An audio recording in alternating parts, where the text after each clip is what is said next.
Hello बच्चों, आपका हार्दिक स्वागत है आपके अपने YouTube channel wifi maths by Ranveer sir पर। जैसा कि आपको पता है कि एक्सरसाइज 3.7 चल रही थी हमारी क्लास 11th के लिए। ट्रिग्नोमेट्रिक फंक्शन डिस्कस कर रहे थे हम एक्सरसाइज 3.7, और जिसमें हमने क्या पढ़ा था भाई, प्रोडक्ट फॉर्मूले पढ़े थे। साथ ही मैंने इनको याद करने की ट्रिक भी आपको उस वीडियो के अंदर बताई थी, ठीक है। और क्वेश्चन नंबर 8 तक हम कंप्लीट कर चुके थे उस वीडियो के अंदर। आपने अगर वो वीडियो नहीं देखी है तो उसका लिंक आपको इस वीडियो के डिस्क्रिप्शन में मिल जाएगा, आप जाकर के जरूर देखें, ठीक है। सीरियल वाइज वीडियो को देखेंगे तो ज़्यादा अच्छे से समझ में आएगा। चलिए शुरू करते हैं। क्वेश्चन नंबर 9 है हमारा। क्या है भाई? Prove that. प्रूव करना है 4 cos A cos 60 minus A और cos 60 प्लस A।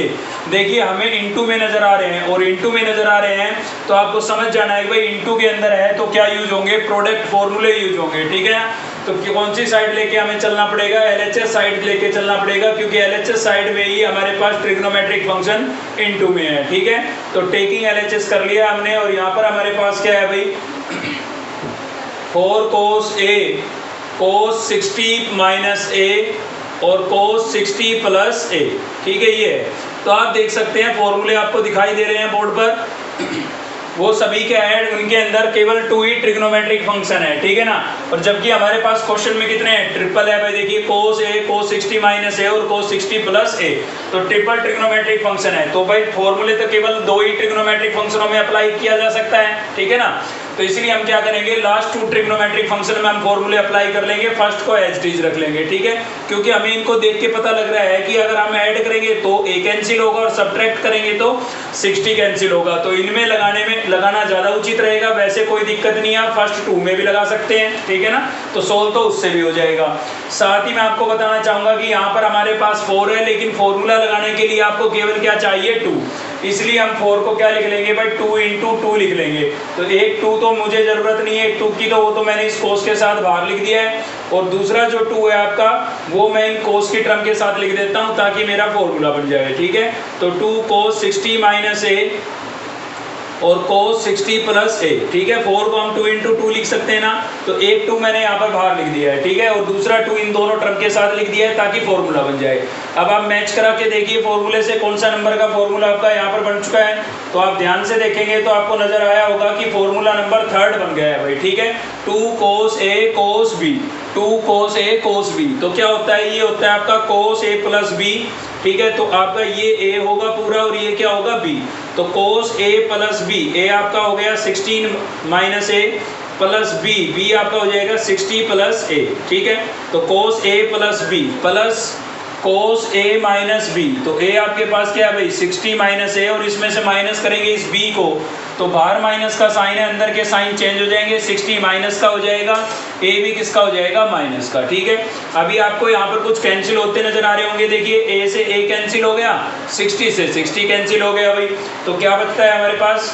हमारे पास यहाँ पर बचता है, यहाँ से तो मिल गया हमें 2 cos A, और अंदर से क्या बचा है भाई? अंदर से यहाँ से हो गया आपके पास cos 60 प्लस 60, कितना हो गया है? 120 हो गए हैं, ठीक है। प्लस यहाँ पर क्या होगा? माइनस A, तो क्या हो जाएगा? माइनस का 2A हो जाएगा भाई, ठीक है। अब आप क्या करेंगे, इस टर्म पहले देखिए यहाँ पर cos 20 आपको दिखाई दे रहा है, तो cos 20 की वैल्यू हम रख देते हैं, लेकिन सीधी वैल्यू नहीं होती है इसकी, तो हमें क्या करना पड़ेगा? एंगल को ब्रेक करना पड़ेगा, ठीक है। तो इसलिए मैं 120 को 90 प्लस 30 लिख देता हूँ। आप 180 माइनस 60 भी लिख सकते हैं, ठीक है। साथ ही मैंने आपको बता रखा है कि cos माइनस थीटा क्या होता है? cos थीटा होता है। मतलब cos का अगर एंगल नेगेटिव भी हो तो भी आप उसको कैसा लिख सकते हैं? पॉजिटिव लिख सकते हैं, क्योंकि हमने पढ़ा था क्वाड्रेंट के अंदर कि cos minus theta equals to क्या होता है? cos थीटा होता है। क्योंकि फोर्थ क्वाड्रेंट के अंदर माइनस थीटा आप किस क्वाड्रेंट में लाई करता है भाई? फोर्थ क्वाड्रेंट में, और फोर्थ क्वाड्रेंट में cos आपका पॉजिटिव होता है, ठीक है। अभी हम यहाँ पर इसको थोड़ा और सिंप्लीफाई करेंगे, तो यहाँ पर हमारे पास 2 cos A, 90 पर ट्रिग्नोमेट्रिक फंक्शन चेंज हो जाएगा, cos किस में चेंज हो जाएगा भाई? साइन में। और थीटा आप देख सकते हैं यहाँ पर थीटा कितना है? 30 डिग्री है, ठीक है। तो साइन यहाँ पर थीटा आपका 30 है, तो 30 आ जाएगा इसके साथ। 90 प्लस कौन सी क्वाड्रेंट है भाई? 90 प्लस सेकंड क्वाड्रेंट है, और सेकंड क्वाड्रेंट में cos आपका कैसा होता है? नेगेटिव होता है, इसलिए हम माइनस का साइन लगा देंगे यहाँ पर, ठीक है। प्लस यहाँ से क्या आ गया मेरे पास? cos 2A आ गया है, ठीक है भाई। अब देखिए साइन 30 की वैल्यू आप लिख सकते हैं, कोई दिक्कत नहीं है। तो चलिए लिख देते हैं। बाहर था हमारे पास 2 cos A और यहाँ पर अंदर था साइन 30, और साइन 30 की जो वैल्यू होती है ना वो 1/2 होती है, ठीक है। साइन 30 की वैल्यू क्या हो गई 1/2, माइनस इसके साथ था, और प्लस में मेरे पास क्या है भाई cos 2a है, ठीक है। अब हम क्या करेंगे, जो ये बाहर टर्म थी इसको अंदर मल्टीप्लाई कर देंगे। तो लॉजिक आपको समझ में आया कि ट्रिपल टर्म 3 टर्म इनटू में आती है, तो एक को आप एज इट इज बाहर रख लेंगे और 2 के अंदर प्रोडक्ट फॉर्मूला लगा देंगे। अंदर की चीज को सिंप्लीफाई करने के बाद जो बाहर आपने रखी थी एज इट इज उसको आप अंदर मल्टीप्लाई कर देंगे, ठीक है। तो 2 cos a को मैं इससे मल्टीप्लाई करूंगा तो क्या हो जाएगा -1/2 इंटू 2 cos a हो जाएगा या नहीं। अब देखिए ये चीज जो है इस cos 2a से भी तो मल्टीप्लाई होगी, तो यहाँ पर क्या हो जाएगा 2 cos a cos 2a, ठीक है।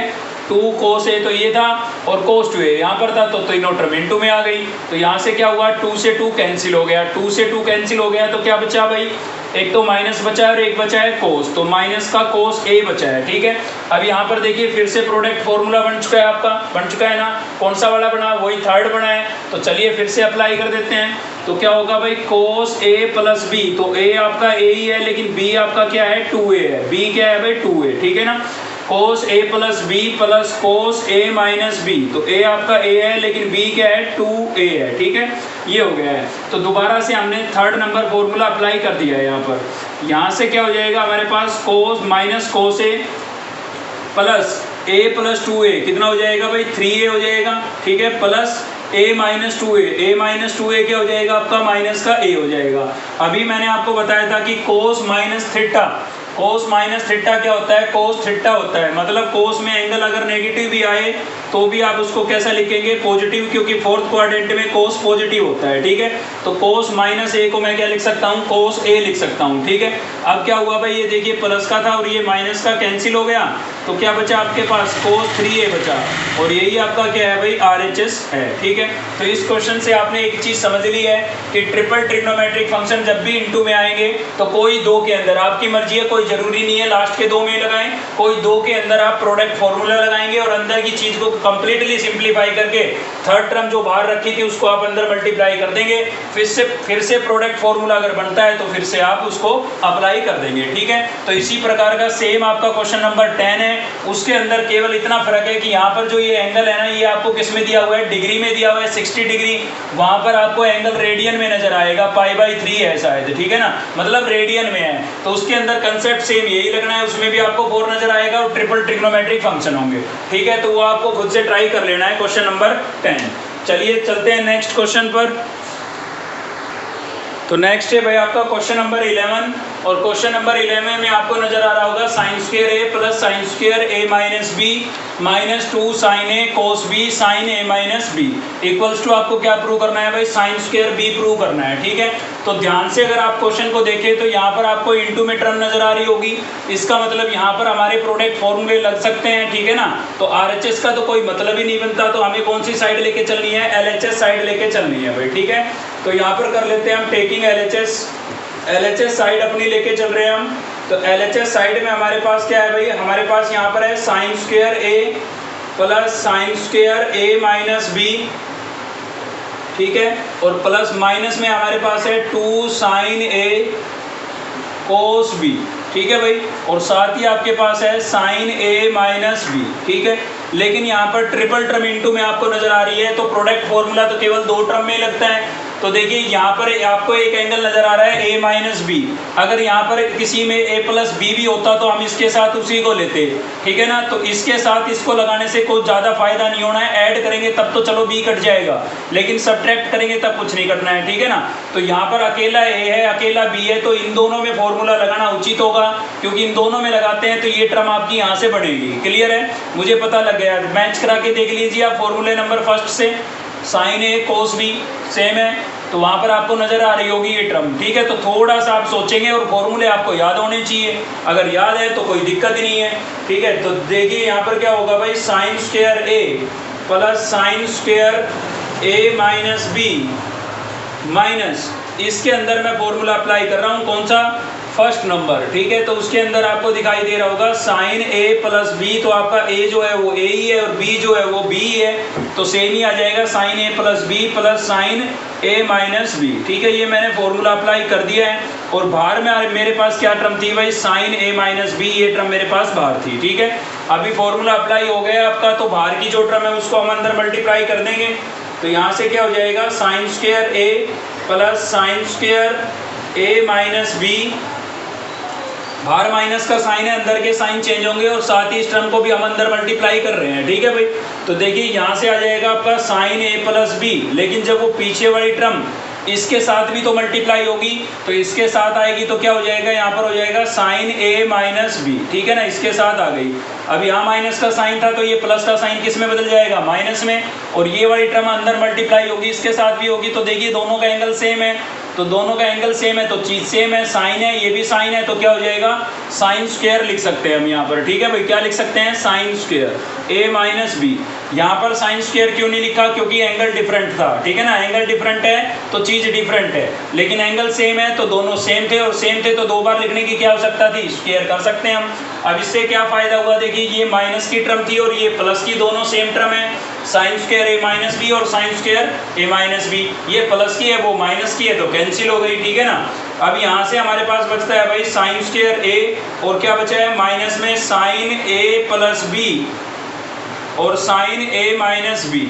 अब देखिए मैंने आपको है ना पिछली एक्सरसाइज की जो लास्ट वीडियो थी हमारी एक्सरसाइज 3.6 की, वहाँ पर मैंने आपको कुछ फॉर्मूले लिखवाए थे, ठीक है। उसमें से आपका जो एक फॉर्मूला था वो ये भी था कि जो आपका है ना यहाँ पर साइन ए प्लस बी और साइन ए माइनस बी, ये जो होता था ये किसके इक्विवेलेंट होता था, इसके डबल रिजल्ट थे। उनमें से एक रिजल्ट ये भी था कि साइन स्क्वायर ए माइनस साइन स्क्वायर बी, ठीक है।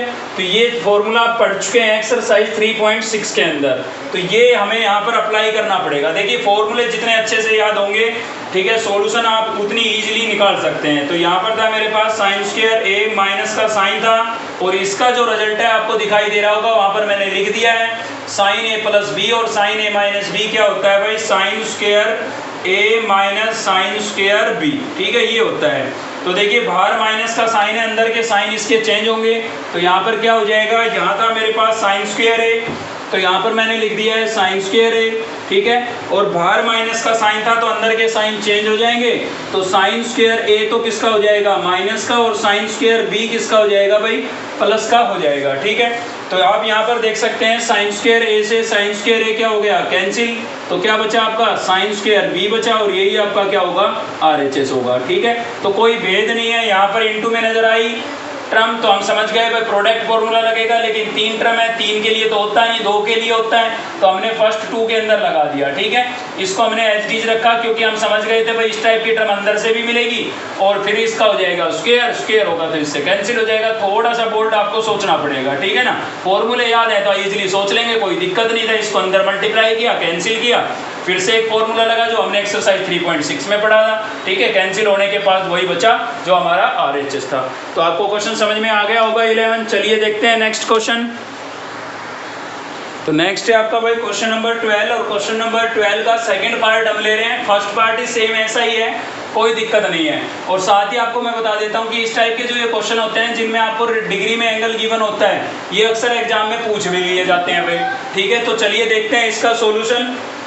LHS साइड लेके चलेंगे हम यहाँ पर। तो LHS में आपको ट्रिपल ट्रिग्नोमेट्रिक फंक्शन नजर आ रहे होंगे भाई, तो 3 ट्रिग्नोमेट्रिक फंक्शन है, लेकिन आपको पता है जो आपका प्रोडक्ट फॉर्मूला होता है वो केवल 2 ट्रिग्नोमेट्रिक फंक्शनों में होता है, ठीक है। तो यहाँ पर क्या कर रहे हैं भाई, LHS साइड लेके चल रहे हैं हम अपनी, टेकिंग LHS, ठीक है। और LHS में क्या है हमारे पास, LHS में आपको दिखाई दे रहा होगा कि यहाँ पर है आपके पास cos 10, cos 50 और cos 70, ठीक है। लेकिन एक तो हमें देखिए यहाँ पर ट्रिपल ट्रिग्नोमेट्रिक फंक्शन आ रहे हैं और प्रोडक्ट फॉर्मूला केवल डबल में लगता है, और दूसरा 2 की भी आवश्यकता है, ठीक है ना। तो एक तो मैंने आपको बताया भाई 2 की जब भी आपको जरूरत हो तो 2 से मल्टीप्लाई और डिवाइड आप कर लेंगे, ठीक है।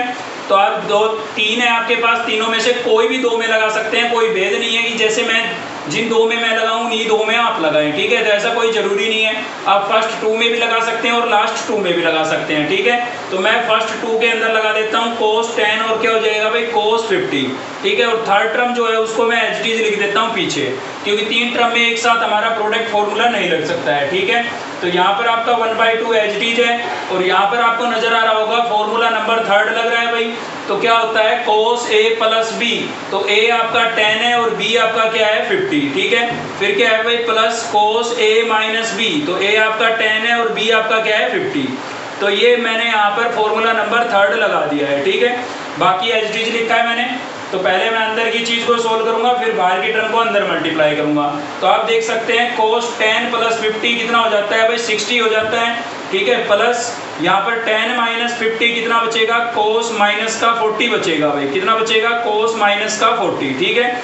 एक चीज का विशेष ध्यान रखें आप, अगर आपके पास कोई एंगल पहले से ही ऐसा हो कि जिस पर आप वैल्यू लिख सकते हैं, मतलब टेबल में वैल्यू गिवन है, या फिर बाद में कोई ऐसा एंगल आ जाए जिस पर आप वैल्यू लिख सकते हैं, तो आपको लिखनी है, ये याद रखना। बस अक्सर बच्चे यहीं पर गलती करते हैं। तो देखिए cos 60 आ गया भाई, 60 पर तो वैल्यू हमें गिवन होती है cos की, ठीक है। तो cos की 60 पर जो वैल्यू होती है वो क्या होती है भाई 1/2 होती है, क्या होती है 1/2, ठीक है। और यहाँ पर देखिए वही बात आ गई, cos माइनस थीटा क्या होता है cos थीटा, ठीक है। यानी कि नेगेटिव है तो भी कैसा लिख देंगे पॉजिटिव लिख देंगे, ठीक है। तो ये आ गया भाई। अब इधर से तो हम इसको अंदर मल्टीप्लाई करेंगे और यहाँ से 1/2 को अंदर मल्टीप्लाई करेंगे, तो क्या होगा आपका, देखिए 1/2 इससे मल्टीप्लाई होगा, 1/2 इंटू 1/2 क्या हो जाएगा भाई 1/4, लेकिन इधर से cos 70 और आ जाएगा इसके साथ, ठीक है ना, अंदर मल्टीप्लाई कर रहे हैं। तो यहाँ से 1/2 1/4 और इधर से cos 70, सेम ऐसे ही आपका 1/2 इससे भी तो मल्टीप्लाई होगा, तो यहाँ पर हो जाएगा 1/2 cos 40,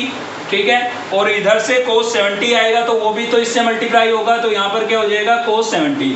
अब देखिए यहाँ पर फिर से दो टर्म आपको इनटू में नजर आ रही है, मतलब यहाँ पर फिर से प्रोडक्ट फॉर्मूला लग सकता है, ठीक है। तो फिर से प्रोडक्ट फॉर्मूला लगा देते हैं भाई, लेकिन उसके लिए हमें किसकी आवश्यकता है 2 की आवश्यकता है, ठीक है। तो यहाँ पर हमें फिर से 2 बनाना पड़ेगा, और 2 बनाने का एक ही तरीका है 2 से मल्टीप्लाई और 2 से डिवाइड, ठीक है। तो मल्टीप्लाई तो मैंने ये अंदर कर दिया है, और डिवाइड करूंगा तो इस 2 के साथ नीचे यहाँ पर लिखूंगा 2 2 जा कितना कर दिया है मैंने 4 कर दिया है, ठीक है ना, सीधा क्या कर दिया मैंने 4। तो जो डिवाइड वाला 2 था वो इस 2 से मल्टीप्लाई होके 4 हो गया, ठीक है। यहाँ पर अब देखिए फिर से आपका प्रोडक्ट फॉर्मूला बन चुका है। कौन सा बना है भाई फॉर्मूला नंबर 3 ही बना है, ठीक है। तो लगा देते हैं, यहाँ पर था cos 70 प्लस 1/4 और इसके अंदर फॉर्मूला नंबर 3 लगा रहे हैं हम, तो क्या हो जाएगा cos a प्लस b यानी कि 40 प्लस 70, ठीक है। आपको दिखाई दे रहा होगा बोर्ड पर फॉर्मूले लिख रखे हैं हमने पहले ही आपके लिए। तो cos a प्लस b यानी कि 40 प्लस 70 और cos a minus b, a कितना है 40 और b कितना है 70, ठीक है। तो ये मैंने अप्लाई कर दिया है यहाँ पर। अब आप यहाँ पर देखेंगे कि 1/4 और cos 70 तो ये एज इट इज लिखेंगे, और यहाँ से आपका ये 1/4 अंदर इसके मल्टीप्लाई कर देते हैं, ठीक है। तो 1/4 इसके साथ मल्टीप्लाई होगा तो 1/4 और 40 प्लस 70 कितना हो गया भाई 110 नहीं हो गया, ठीक है। ऐसे ही ये 1/4 इसके साथ भी मल्टीप्लाई होगा तो यहाँ पर 1/4 आ जाएगा, और क्या बचेगा भाई cos 40 माइनस 70 कितना बचेगा माइनस का 30। लेकिन cos माइनस थीटा क्या होता है cos थीटा, यानी कि cos का एंगल नेगेटिव भी हो तो भी कैसा हो जाता है पॉजिटिव। मैं आपको बता चुका हूँ पिछले क्वेश्चन में भी, cos माइनस थीटा क्या होता है भाई cos थीटा होता है, ठीक है ना। अब देखिए यहाँ पर तो cos 30 की वैल्यू हमें गिवन है तो वो तो हम रिप्लेस कर देंगे, ठीक है। साथ ही आप देख सकते हैं कि 70 प्लस 110, भाई इन दोनों का सम, कभी भी दो एंगल का सम 90, 180, 270 या फिर 360 बनता है, ठीक है। इनमें से कोई भी एक बनता है तो किसी एक को आप चेंज कर देंगे, दूसरा उसके साथ क्या हो जाता है कैंसिल हो जाता है, याद रखना आप ये बात। तो यहाँ पर 110 और 70 क्योंकि इन पर वैल्यू तो गिवन है नहीं, और RHS में हमारे पास कोई ट्रिग्नोमेट्री की फंक्शन नहीं है, हमें तो क्या प्रूव करना है √3/8 प्रूव करना है। तो इसका मतलब भाई इसकी तो वैल्यू हम रख देंगे, बच्चे ये दोनों तो ये कैंसिल होंगे। तो हमने देख लिया एंगल का सम 180 आ रहा है भाई, बिल्कुल कैंसिल हो सकते हैं लेकिन चेंज करना पड़ेगा। तो कैसे चेंज करेंगे, देखिए cos 70 को तो एच रख लेते हैं, और इसको मैं कैसे लिख देता हूँ 110 को कैसे लिख सकता हूँ मैं 180 माइनस 70 नहीं लिख सकता हूँ भाई। 110 को हम 180 घटा 70 लिख सकते हैं ना, बिल्कुल लिख सकते हैं, ठीक है। एंगल ब्रेक करना आप पहले समझ चुके हैं। तो 1/4 और cos 30 की वैल्यू कितनी होती है भाई √3/2 होती है, ठीक है। यहाँ पर आपको दिखाई दे रहा है, देखना एक बार, बिल्कुल दिखाई दे रहा है। हाँ बिल्कुल दिखाई दे रहा है। तो यहाँ पर क्या हो गया भाई, ये आपका हो गया 1/4 और यहाँ पर क्या हो जाएगा cos 70 एज इट इज है। देखिए 180 पर ट्रिग्नोमेट्रिक फंक्शन चेंज नहीं होता है, मैं बता चुका हूँ आपको पहले कई बार ये बात, ठीक है। तो 180 पर चेंज नहीं आए होगा तो क्या आएगा भाई, cos ही आएगा।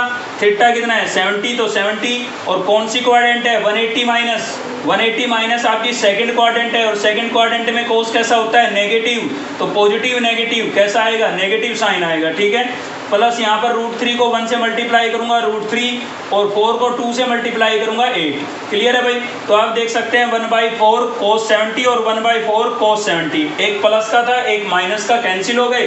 तो क्या बचा भाई, बचा हुआ है आपके पास √3/8, और जो कि आपका क्या था RHS था, ठीक है। तो इस टाइप के क्वेश्चन आगे आप और भी आएंगे, मतलब क्वेश्चन नंबर 13 में भी ऐसे ही क्वेश्चन है और 14 में भी ऐसे ही है।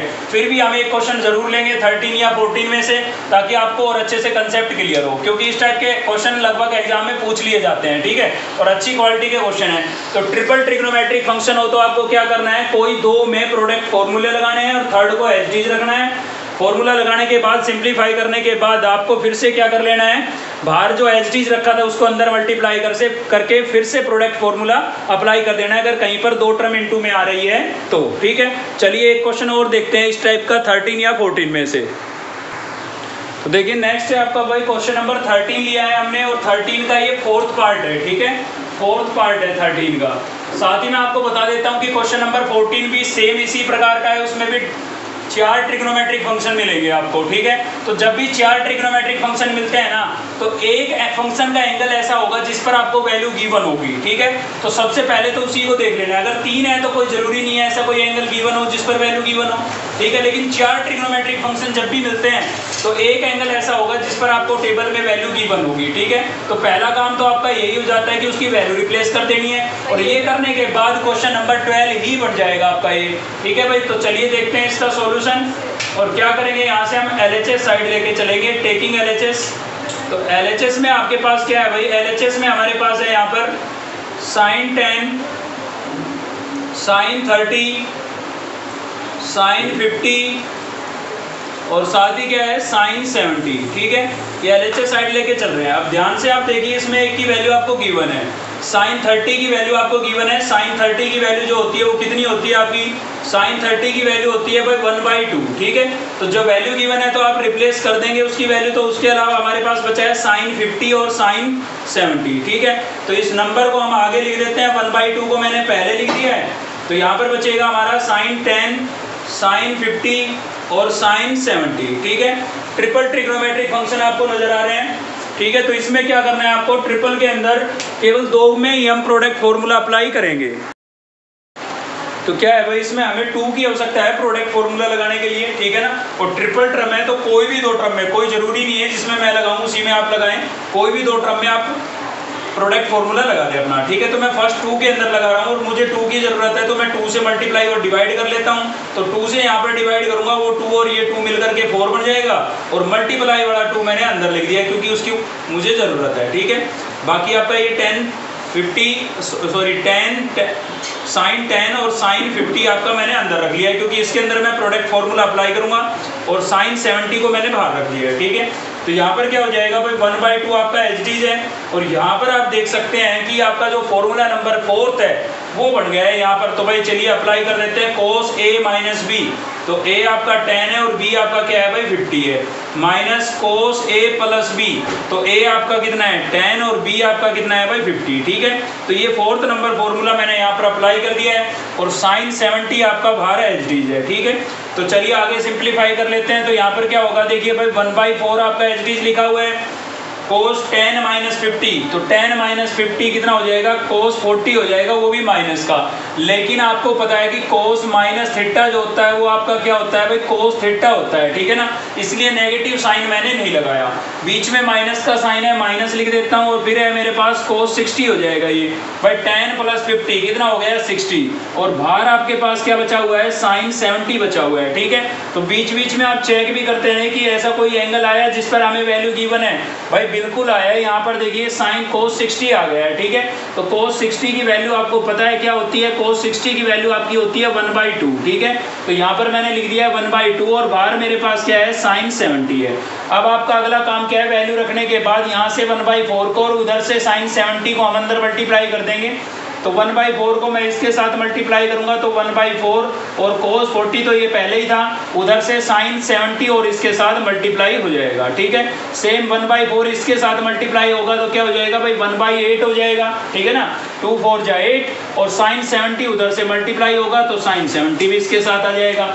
अब देखिए यहाँ पर फिर से 2 टर्म इनटू में आ गई, तो इसमें फिर से हम प्रोडक्ट फॉर्मूला लगाएंगे, लेकिन उसके लिए हमें 2 की आवश्यकता है। तो फिर से 2 से मल्टीप्लाई डिवाइड करेंगे, तो यहाँ पर 2 से डिवाइड करेंगे वो 2 और 4 ये कितना हो जाएगा 8 हो जाएगा, और 2 से जो मल्टीप्लाई किया है मैंने वो ब्रैकेट के अंदर लिख दिया है, ठीक है। तो cos 40 और साइन 70 ये मैंने अंदर लिख दिया है, ठीक है भाई। तो इधर हमारे पास है माइनस का 1/8 और साइन 70, क्लियर है। अब देखिए इसमें फिर से प्रोडक्ट फॉर्मूला आपका लग जाएगा। तो कौन सा नंबर का फॉर्मूला आपका बन चुका है, यहाँ पर आप देखेंगे कि सेकंड नंबर का फॉर्मूला आपका बन चुका है, ठीक है। तो चलिए सेकंड नंबर फॉर्मूला अप्लाई कर देते हैं भाई। साइन a प्लस b, तो a आपका 40 है और b आपका कितना है 70, ठीक है। फिर बीच में आपको माइनस का साइन नजर आ रहा होगा फॉर्मूले में, फिर क्या होगा भाई साइन a माइनस b, तो a आपका क्या हो गया 40 और b आपका क्या हो जाएगा 70, ठीक है। और ये ब्रैकेट मैंने क्लोज कर दिया है। तो यहाँ पर हमने ये प्रोडक्ट फॉर्मूला लगा दिया। इसके अलावा माइनस का 1/8 हमारे पास बचा हुआ है और साइन 70 है उसके साथ, ठीक है। चलिए इनको ऐड सब्ट्रैक्ट कर लेते हैं। तो यहाँ से क्या होगा आपका भाई 1/8 और साइन 40 प्लस 70 कितना हो जाएगा साइन 110 नहीं हो जाएगा, ठीक है 110 हो गया। माइनस यहाँ से 40 में से 70 को माइनस करेंगे तो बचेगा साइन का साइन -30 बचेगा भाई, ठीक है। 40 माइनस 70 कितना बचेगा साइन -30, ठीक है। और इधर से क्या मिल गया माइनस का 1/8 और साइन 70 हो गया आपके पास, क्लियर है यहाँ तक। चलिए आगे देख लेते हैं। अब हमें क्या करना है भाई यहाँ पर, अब आपको क्या करना है कि 1/8 को अंदर मल्टीप्लाई कर लेना है एक तो, ठीक है ना। 1/8 को अंदर मल्टीप्लाई कर लेते हैं। तो 1/8 को मैं इसके साथ मल्टीप्लाई करूंगा तो क्या हो जाएगा मेरे पास 1/8 और ये हो जाएगा आपका साइन 110। अब देखिए 110, चलिए बाद में ब्रेक करेंगे इसको, फिलहाल 110 ही लिख लेते हैं। यहाँ पर देखिए साइन के अंदर नेगेटिव एंगल आ गया, तो आप याद रखें कि साइन माइनस थीटा जो होता है ना वो आपका होता है माइनस साइन थीटा। क्यों भाई, क्योंकि माइनस थीटा फोर्थ क्वाड्रेंट में लाई करता है और फोर्थ क्वाड्रेंट में साइन आपका कैसा होता है नेगेटिव होता है, ठीक है ना। तो ये जो माइनस है ये बाहर आ जाएगा और बाहर ऑलरेडी माइनस था तो वो माइनस और ये माइनस क्या हो जाएगा प्लस हो जाएगा, ठीक है ना। और ये 1/8 इसके साथ भी तो मल्टीप्लाई होगा, तो इसलिए मैंने इसके साथ भी 1/8 लिख दिया और साइन 30 है आपके पास, ठीक है, माइनस बाहर आ गया है। उसके अलावा पीछे हमारे पास बचा हुआ है 1/8 साइन 70, ठीक है।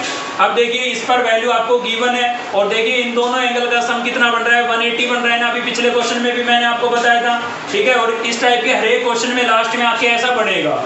तो आप क्या करेंगे 110 को आप ब्रेक करके लिख देंगे। तो 110 को मैं क्या लिख सकता हूँ भाई 180 माइनस 70 नहीं लिख सकता हूँ, बिल्कुल लिख सकता हूँ, ठीक है। और यहाँ पर क्या करूँगा साइन 30 की वैल्यू रख दूंगा। साइन 30 की वैल्यू क्या होती है भाई 1/2 और मेरे पास क्या बचा माइनस का 1/8 और साइन 70 यहाँ पर है, ठीक है। तो यहाँ पर देखिए 180 पर ट्रिग्नोमेट्रिक फंक्शन चेंज होगा नहीं होगा, तो क्या आएगा आपका साइन आएगा। थीटा कितना है भाई 70, कौन सी क्वाड्रेंट है सेकंड क्वाड्रेंट है। सेकंड क्वाड्रेंट में साइन कैसा होता है पॉजिटिव होता है तो प्लस का ही रहेगा, ठीक है। प्लस यहाँ पर 8 को 2 से मल्टीप्लाई करूंगा कितना हो जाएगा 16, ठीक है। 1 को 1 से करेंगे 1, 8 को 2 से करेंगे 16 और माइनस का क्या है भाई 1/8 साइन 70, क्लियर है। तो ये वाली टर्म आप देख सकते हैं इसके साथ क्या हो गई कैल्शियम, तो क्या बचा आपके पास 1/16 बचा और यही आपका क्या है भाई RHS है, ठीक है। RHS से मैच हो गया आपका 1/16, क्लियर है। तो आपको याद रखना है जब भी आपके पास 4 ट्रिग्नोमेट्रिक फंक्शन आए तो आपको एक एंगल ऐसा जरूर मिलेगा जिस पर आपको वैल्यू गिवन होगी, ठीक है। तो वैल्यू गिवन है तो उसको रिप्लेस करेंगे, उसके बाद 3 ट्रिग्नोमेट्रिक फंक्शन बचेंगे। आपकी मर्जी है तीनों में से कि कोई 2 में आप प्रोडक्ट फॉर्मूला अप्लाई करेंगे और उसको सिंप्लीफाई करने के बाद बाहर जो थर्ड को एज रखा था उसको अंदर मल्टीप्लाई करके फिर से प्रोडक्ट फॉर्मूला अप्लाई कर देंगे, ठीक है। तो इस टाइप के क्वेश्चन आपको अच्छे से क्लियर हो गए होंगे। तो 14 आपको खुद से ट्राई करना है और 13 के बाकी पार्ट भी ट्राई करने हैं। एक चीज और बताना चाहूंगा कि 13 का जो एक 5th पार्ट और भी है जो आपको 10 में नजर आ रहा होगा, 10, 10, 10, 30, ठीक है, इस टाइप से 10 में है मतलब, तो उसमें आप क्या करेंगे, उसमें आप साइन और कोस की टर्म में चेंज कर लेंगे। ठीक है, किसमें बदल लेंगे, साइन और कोस में। तो ऊपर सारे साइन साइन हो जाएंगे और नीचे सारे कोस कोस हो जाएंगे। तो न्यूमरेटर के अंदर साइन साइन का जैसे मैंने इसमें अप्लाई किया सेम ऐसे ही करना है, और कोस कोस का जो मैंने पिछला क्वेश्चन करवाया था वैसे ही, मतलब न्यूमरेटर में प्रोडक्ट फॉर्मूले अलग लगते रहेंगे और डेनोमिनेटर में अलग लगते रहेंगे। और इसमें भी आपको एक एंगल ऐसा मिलेगा 10 का जो ये क्वेश्चन है इसी का पार्ट है, 5th नंबर। ठीक है, अगर आपकी बुक में है तो उसमें 1030 या 1060 मिलेगा, उसकी वैल्यू आप पहले रिप्लेस करें और उसके बाद साइन कोस की टर्म में चेंज करके आप क्या लगा देंगे, प्रोडक्ट फॉर्मूले लगा देंगे, न्यूमरेटर में अलग और डेनोमिनेटर में अलग। ठीक है, चलिए देखते हैं नेक्स्ट क्वेश्चन। तो नेक्स्ट है भाई हमारा क्वेश्चन नंबर 15 देख रहे हैं हम। ठीक है ना, 15 में आपको क्या करना है, देखिए लिखा हुआ है प्रूव दैट, मतलब आपको इस चीज को इक्वल टू प्रूव करना है किसके, 0 के। तो हम क्या करेंगे, यहाँ पर LHS साइड लेके चलेंगे अपनी, टेकिंग LHS, और LHS में हमारे पास क्या है भाई, LHS साइड लेके चल रहे हैं। LHS में हमारे पास क्या है, LHS में हमारे पास है यहाँ पर 2 cos π/3 इंटू cos 9π/13। ठीक है, सॉरी ये भी 13 था, और साथ में क्या है भाई प्लस cos 3π/13 और प्लस cos 5π/13। ठीक है, यहाँ पर ये है। तो आपको यहाँ पर 2 टर्म इनटू में नजर आ रही होगी, तो यहाँ पर हमारा प्रोडक्ट फॉर्मूला अप्लाई हो सकता है, लेकिन दोनों के बीच में प्लस का साइन है, यहाँ पर नहीं हो सकता है। तो कोई दिक्कत नहीं है, जहाँ पर लग रहा है वहाँ पर तो लगाते हैं। ठीक है, तो कौन सा लगेगा, 3rd नंबर लगेगा। और 3rd नंबर में क्या है भाई, cos A + B, तो A आपका है π/13 और B आपका क्या है भाई 9π/13। ठीक है, ये हो गया है। तो cos A + B और फिर क्या है भाई प्लस cos A - B, तो A आपका कितना है π/13 माइनस B कितना है भाई 9π/13। ठीक है, तो cos A + B और cos A - B। ठीक है, नेक्स्ट हमारे पास क्या होगा, नेक्स्ट होगा भाई cos आपका 3π/13 और प्लस क्या है हमारे पास cos 5π/13। ठीक है, इनको हमें एज इट इज रखेंगे, क्योंकि 0 प्रूव करना है तो सीधी सी बात है सभी टर्म कैंसिल तो होनी है। ठीक है, तो चलिए इन दोनों को ऐड कर लेते हैं। तो क्या हो जाएगा, यहाँ पर एलसीएम लेंगे, कितना आएगा भाई 13। ठीक है, तो 13 एलसीएम हो गया, तो यहाँ से मिलेगा पाई और इधर से मिलेगा 9π। ठीक है ना, 13 से 13 कैंसिल, क्या बचा पाई, सॉरी, तो यहाँ पर भी 13 से 13 कैंसिल, क्या बचा 9π प्लस कोस, यहाँ से क्या हो जाएगा भाई, यहाँ पर भी एलसीएम ले लेंगे, कितना आएगा 13, तो 13 से 13 कैंसिल, क्या बचेगा पाई, माइनस यहाँ पर भी क्या बचेगा 9π। क्लियर है, सेम यहाँ से बचा है हमारे पास कोस 3π/13 और प्लस कोस 5π/13। ठीक है, ये बचा है भाई। तो यहाँ पर देखिए क्या होगा कि कोस 9π और पाई कितना हो गया है 10π हो गया भाई, और अपोन में कितना हो गया 13, प्लस कोस पाई में से 9π को माइनस करेंगे, कितना बचेगा 8π बचेगा माइनस का। लेकिन कोस माइनस थीटा क्या होता है, कोस थीटा होता है, मतलब नेगेटिव साइन नहीं आएगा आपका। 4th क्वाड्रेंट में कोस पॉजिटिव होता है, इसलिए मैंने माइनस नहीं लगाया। समझ गए ना आप, मैं काफी क्वेश्चनों में पीछे बता चुका हूँ आपको। तो कोस 3π/13 और प्लस क्या है भाई मेरे पास कोस 5π/13। ठीक है, अब देखिए इतना तो हमें अंदाजा लग गया है कि 0 अगर अप्रूव करना है तो सभी चारों की चारों टर्म कैंसिल होगी, लेकिन कैंसिल तब होगी जब एंगल सेम बने। ठीक है, तो आपके इनके एंगल का सम करके देखना है, जो मैंने अभी बात बताई थी कि जब भी सम 90, 180, ठीक है 270 या 360 में से बनता है तो एक एंगल को हम ब्रेक कर लेते हैं। तो आप सम कर करके देखें कि इनमें से कोई बन रहा है या नहीं बन रहा है। तो देखिए 10 यहाँ पर है और आपका जो है ना 3 यहाँ पर है, तो इन दोनों को अगर मैं ऐड करूं तो एलसीएम 13 आएगा, 10 यहाँ से 3 यहाँ से कितना आएगा 13π। तो एलसीएम भी 13 था, ऊपर भी 13 है, 13 से 13 कैंसिल, क्या बचा पाई बचा, और पाई का मतलब क्या होता है 180। ठीक है, तो इसका और इसका सम कितना बन रहा है 180 बन रहा है, तो मतलब इन दोनों में से एक को ब्रेक करना है। ठीक है, इसी प्रकार से इसका और इसका सम चेक कर लीजिए आप, पाई बनेगा, पाई का मतलब 180।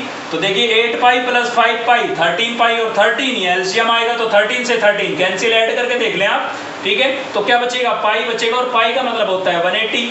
ठीक है, तो इन दोनों में से एक के एंगल को ब्रेक करेंगे। क्लियर हो गई आपको मेरी बात। तो चलिए इन दोनों में से इसके एंगल को ब्रेक कर लेते हैं और इन दोनों में से इसके एंगल को, मतलब फर्स्ट 2 के एंगल को ब्रेक कर लेते हैं और ब्रेक करके इनके जैसा ले आते हैं। ठीक है, चलिए कर लेते हैं भाई। तो क्या होगा, यहाँ पर हो जाएगा आपका कोस।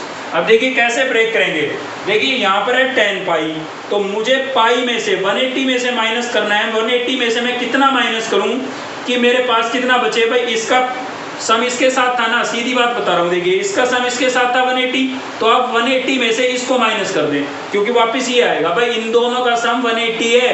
अगर आपको इसको चेंज करना है तो 180 में से इसको माइनस करके लिख दें, क्योंकि यही बचेगा, समझे। अब 180 का मतलब होता है पाई, क्योंकि रेडियन में एंगल दिया हुआ है तो रेडियन में यूज करेंगे हम, और ये आपका एंगल क्या था 3 पाई/13, ठीक है। तो 180 में से मैंने इसको माइनस करके लिख दिया है। अब सोल्व करके देख लें इसको, ये आएगा, ठीक है, सोल्व करके देख ले यही आएगा वापस। ऐसे ही इन दोनों का बन रहा था, तो इसको मुझे चेंज करना है, तो पाई में से मैं इसके एंगल को माइनस करके लिख दूंगा, वापस यही आएगा, ठीक है ना। तो ऐसे भी सोच सकते हैं, कोई दिक्कत नहीं है। तो यहाँ पर हो गया cos पाई माइनस क्या करूंगा 5 पाई/13, ठीक है, 5 पाई/13। इसको आप सोल्व करके देख ले, वापस यही आएगा, क्योंकि इन दोनों का सम 180 बन रहा था, तो 180 में से मैंने इसको माइनस करके लिख दिया। क्लियर है। या फिर आपको थोड़ा सीधा सोचना पड़ेगा कि 180 में से कितना माइनस करूं कि ये बचे, ठीक है भाई। और इन दोनों टर्म को मैं एज डी रखूंगा, क्योंकि इन दोनों को चेंज कर लिया है। तो ये दोनों थी मेरे पास cos क्या था 3 पाई/13 और प्लस cos 5 पाई/13, ठीक है, ये एच डी है भाई। तो चलिए आगे देखते हैं। तो देखिए पाई का मतलब था 180, और 180 पर कोस चेंज नहीं होगा तो कोस ही आएगा। थीटा कितना है भाई, थीटा है आपका 3 पाई/13, क्वाड्रेंट को अप्लाई कर रहे हैं, ठीक है ना। और क्वाड्रेंट कौन सी है, ये आपकी क्वाड्रेंट है सेकंड, और सेकंड में कोस कैसा होता है नेगेटिव, तो माइनस का साइन लगाएंगे। सेम यहाँ पर 180 पर चेंज नहीं होगा, ठीक है, तो क्या आएगा कोस ही आएगा। थीटा कितना है भाई, थीटा है आपका 5 पाई/13, और क्वाड्रेंट कौन सी है सेकंड, सेकंड में कोस कैसा होता है नेगेटिव, तो मैंने माइनस लगा दिया है, ठीक है। इन दोनों को तो एचटीजी रखना था, cos 3 पाई/13 और cos 5 पाई/13। क्लियर है। तो अब आप देख सकते हैं कि लाइक टर्म आई, ये टर्म इसके लाइक है, ये टर्म इसके लाइक है, अपोजिट साइन की थी, कैंसिल हो गई, क्या बचा 0, और 0 ये आपका क्या था आरएचएस था, ठीक है ना। थोड़ा आरएचएस से भी हमें पता लग जाता है। तो थोड़ा सा क्वेश्चन ये रेडियन में दिया होता है, इसलिए थोड़ा अटपटा लगा होगा आपको। अगर डिग्री में होता तो कोई दिक्कत ही नहीं थी, ठीक है। तो थोड़ा रेडियन में भी सोल्व करना सीखेंगे हम। चलिए देखते हैं इस एक्सरसाइज का लास्ट क्वेश्चन। तो चलिए लास्ट है आपका क्वेश्चन नंबर 16। क्या करना है हमें, cos a plus B sine c plus D equals to cos a minus B और साइन c माइनस डी। देखिए पहले मैं आपको बता देता हूँ कि इस क्वेश्चन में एक नई चीज आपको सीखने को मिलेगी जो आज तक आपने नहीं पढ़ी होगी, ठीक है। तो क्या बोल रहा है भाई, cos a plus B sine c plus D equals to cos a minus B और साइन c माइनस डी। तो show that cot a cot b cot c equals to cot d, ये आपको प्रूव करना है, ठीक है। तो given जो चीज है हमारे पास, पहले तो हम उसको ले लेते हैं। तो हमारे पास गिवन है cos a प्लस बी और साइन c प्लस डी, ठीक है, equals to cos a minus B और साइन c माइनस डी, ठीक है। अब देखिए एक चीज ध्यान से देखिए, अगर इनके अंदर हमें प्रोडक्ट फॉर्मूला लगाना है, आप देख रहे होंगे प्रोडक्ट में आप सीधा प्रोडक्ट फॉर्मूला लगा देंगे, लेकिन उससे पहले थोड़ा सोच लें। आप क्या सोच लें कि भाई देखिए प्रोडक्ट फॉर्मूला लगाने से फायदा भी तो होना चाहिए, या तो ऐड करें तब कुछ कैंसिल हो जाए, या सब्ट्रैक्ट करें तब कुछ कैंसिल हो जाए। तो देखिए यहाँ तो डिफरेंट ट्रिग्नोमेट्रिक फंक्शन है, अगर आप सीधा प्रोडक्ट फॉर्मूला लगा देते हैं तो कुछ भी कैंसिल होने से रहा। और आपको इनमें जो आपको प्रूव करना है उसमें आपको दिख रहा होगा सिंगल सिंगल एंगल है, जबकि यहाँ पर डबल डबल दिए हुए हैं, ठीक है ना। तो कैंसिल होना जरूरी है, क्योंकि कैंसिल होगा तभी तो सिंगल आएगा, और कैंसिल यहाँ पर होंगे नहीं क्योंकि ये डिफरेंट है, a प्लस बी और c प्लस डी, ठीक है, उधर a माइनस बी और c माइनस डी। तो पहले तो हमें जिनके एंगल सेम है उनको एक तरफ कर लेना है, ठीक है। तो कैसे करेंगे भाई, ये यहाँ पर है मेरे पास cos a प्लस बी, ठीक है। क्वेश्चन की पूंछड़ी पकड़ते हुए चलेंगे, घबराने की जरूरत नहीं है। हमने देखा डिफरेंट एंगल है, सेम एंगल वाले एक तरफ कर लो, AP वाले इधर इकट्ठा कर लेते हैं। ये AP का था यहीं पर रखा है, ये भी AP का इधर ले आते हैं। अब देखिए वो मल्टीप्लाई हो रहा था उधर भाई, तो यहाँ पर आकर के क्या होगा डिवाइड होगा, तो अपोन में आ गया, ठीक है ना। सेम इधर यहाँ पर C और D वाले यहाँ रख लेते हैं, तो साइन C माइनस डी यहीं पर था हमारा, और ये वाला उधर लेके जाएंगे, ये मल्टीप्लाई हो रहा था तो उधर जाके क्या होगा डिवाइड होगा, तो क्या हो जाएगा साइन C प्लस डी। अब समस्या ये आ गई कि प्रोडक्ट फॉर्मूले चलो लगा तो हम दें, लेकिन समस्या क्या आ गई है, समस्या ये आ गई है कि यहाँ पर ये अपोन में आ गए। अब अपोन में आ गए तो क्या करें, अब यहाँ पर ही वो चीज नई आपको सीखने को मिलेगी। यहाँ पर हम अप्लाई करेंगे, अप्लाइंग कंपेंडो एंड डिवेंडो रूल, ठीक है।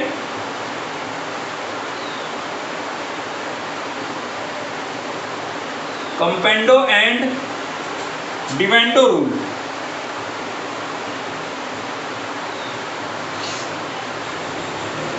ठीक है भाई, ये अप्लाई करेंगे हम। ये होता क्या है समझें।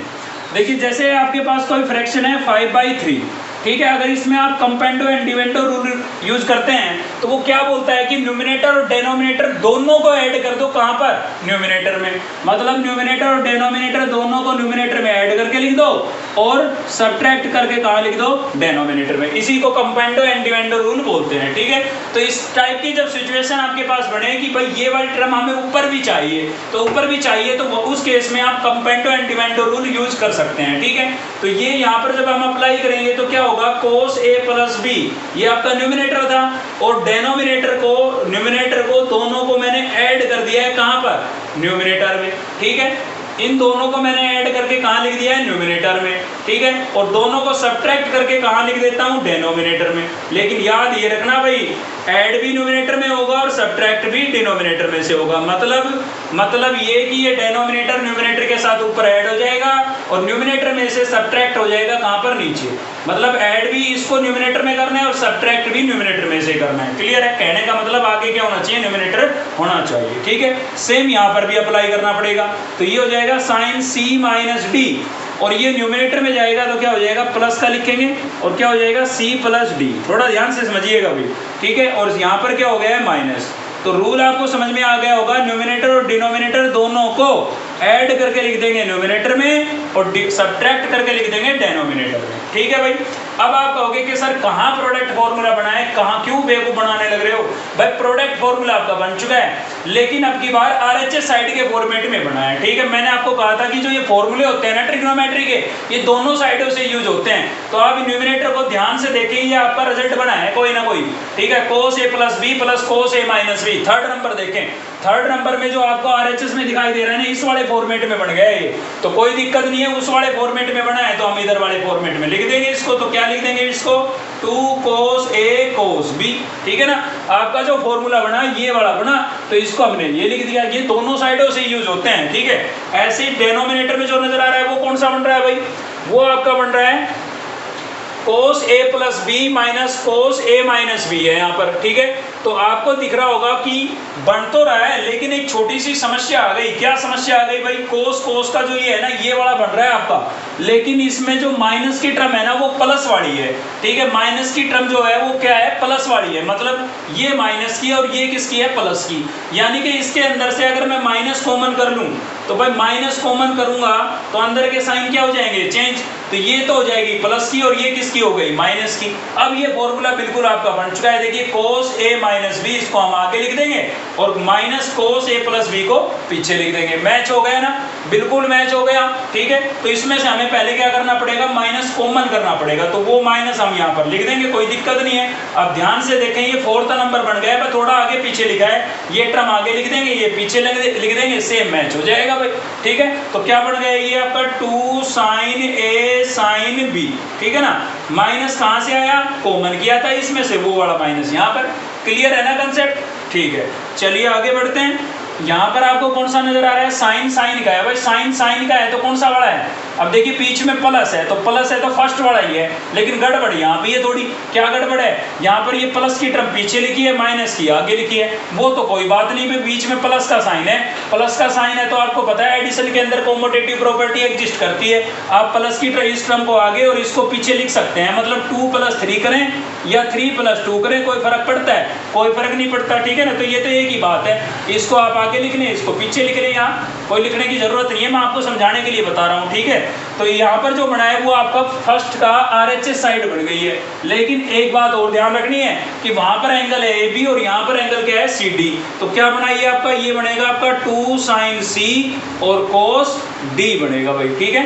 पहले वाला एंगल साइन के साथ और दूसरा वाला एंगल कोस के साथ। तो मैंने लिख दिया है 2 sin C cos D। Clear है? इस वाले फॉर्मेट में लिखा है। चलिए अपोन में चलते हैं। तो अपोन में भी वही वाली बात आ गई। क्या बात आ गई भाई? तो आप देख सकते हैं यहाँ पर जो प्लस की टर्म है, देखिए बन कौन सा रहा है? बीच में माइनस का साइन है तो सेकंड वाला ही बन रहा है। लेकिन सेकंड वाले में आपको प्लस वाला एंगल जो है वो पहले नजर आ रहा है। वो किसका नजर आ रहा है? प्लस का नजर आ रहा है। तो इसमें से भी हमें क्या करना पड़ेगा? माइनस कॉमन करना पड़ेगा, ठीक है। माइनस कॉमन करेंगे तो साइन बदली होंगे, ये प्लस और ये माइनस हो जाएगा। थोड़ा ध्यान देना, मैं इसी में चेंज कर रहा हूँ, ठीक है। तो यहाँ पर ये प्लस की हो गई, अब ये टर्म आपकी माइनस कॉमन कर लिया हमने। अब इसको मैं आगे और इसको मैं पीछे लिखूंगा, और ऐसा करने से ये सेम मैच होगा सेकंड वाले से, ठीक है। तो ये प्लस का है, माइनस में इसको मैं पीछे लिख दूंगा, सेकंड वाले से मैच हो जाएगा। और ये रही बात इस माइनस की, तो वो यहाँ पर लिख देते हैं कॉमन वाला। तो क्या हो जाएगा, ये आपका फॉर्मूला बन गया 2 cos, cos लिखा है ना इसमें पहले, cos पहला एंगल क्या है c, और साइन क्या हो जाएगा भाई d। क्लियर है। अब आप देख सकते हैं कि 2 से 2 क्या हो गया, कैंसिल। यहाँ पर भी 2 से 2 क्या हो गया, कैंसिल। और ये माइनस इस माइनस से हमने कैंसिल कर दिया। तो यहाँ पर हमारे पास बचा हुआ है cos a cos b numerator के अंदर, और डेनोमिनेटर में sin a sin b, sin a sin b equals to में हमारे पास बचा हुआ है sin c और cos d, sin c और cos d, और अपोन में बचा हुआ है भाई cos c और sin d, ठीक है। ये हो गया। अब देखिए आप जो प्रूव करना है ना उसको देख लीजिए। तो प्रूव में आपको कोट नजर आ रहे हैं, तो मतलब सारे कोट बनाने हैं, ठीक है भाई। तो देखिए ये तो आपका कोट पहले बन गया, cos a upon sin a क्या बन गया भाई, कोट a बन गया ना। सेम ये भी आपका कोट पहले ही बन गया, cos b upon sin b तो क्या बन गया, कोट b, ठीक है। जो एंगल है वही रहेगा। ऐसे ही आपका ये भी कोट पहले बन गया, देखो ध्यान से बन गया ना, cos d upon sin d तो क्या बन गया भाई, कोट d। लेकिन ये बन गया आपका sin अपॉन cos, और sin अपॉन cos क्या होता है, tan होता है, तो ये बनेगा tan c। तो चलो 3 तो कोट बने, बाकी बची बात इसकी कोट की। तो कोट को तो हम tan की, तो tan को तो हम कोट में चेंज कर सकते हैं। कैसे चेंज कर सकते हैं भाई, क्योंकि हमें पता है कि जो tan होता है ना वो 1 अपॉन कोट होता है। tan जो होता है वो क्या होता है, 1 अपॉन कोट। तो tan c को मैं 1 अपॉन कोट c लिख सकता हूँ। क्लियर है आपको ये मेरी बात। अब देखिए कोट ये यहाँ पर कोट से डिवाइड हो रहा है, तो इधर आके क्या होगा, मल्टीप्लाई। तो यहाँ पर हो जाएगा आपका कोट a, कोट b तो पहले ही था, और कोट c वहां पर डिवाइड हो रहा था, इधर आके मल्टीप्लाई में आ गया। उधर बचा कोट d, और इंटू में 1 से मल्टीप्लाई करूंगा तो कोट d आएगा, ठीक है। और यही आपको क्या करना था भाई, प्रूव करना था, ठीक है। तो पूंछ पकड़ते हुए चले क्वेश्चन की। सबसे पहले देखा डिफरेंट एंगल है, सीधा प्रोडक्ट फॉर्मूला लगाने से कोई फायदा नहीं है, तो सेम एंगल के एक तरफ किए, सेम एंगल के एक तरफ कर लिए। फिर अपोन में आ गई थी तो ऊपर ले जाना था। ऊपर ले जाने के लिए हमेशा यही रूल लगता है, काफी बार यूज करेंगे आप इसको 11th क्लास में, ठीक है ना। तो ये रूल याद रखें। क्या होता है इसमें, न्यूमिनेटर और डेनोमिनेटर दोनों को ऐड करके लिख देते हैं और नीचे सबट्रैक्ट करके। तो ऐसा हमने किया। फिर हमें अपने प्रोडक्ट फॉर्मूले जो है वो आरएचएस के फॉर्मेट में नजर आए, तो हमने एलएचएस के फॉर्मेट में उनको लिखा और अपने प्रूफ को देखा कि भाई उसमें सारे कोट है। तो जो कोट बन गए थे वो ठीक थे, जो नहीं बने उनको हमने, मतलब एक कोट जो था वो नहीं बना था, वो tan था, तो tan को हमने किस में कन्वर्ट कर दिया, कोट में कन्वर्ट कर दिया, ठीक है भाई। तो मेरे पास जो बुक थी उसके अकॉर्डिंग एक्सरसाइज 3.7 आपकी कंप्लीट हो गई है।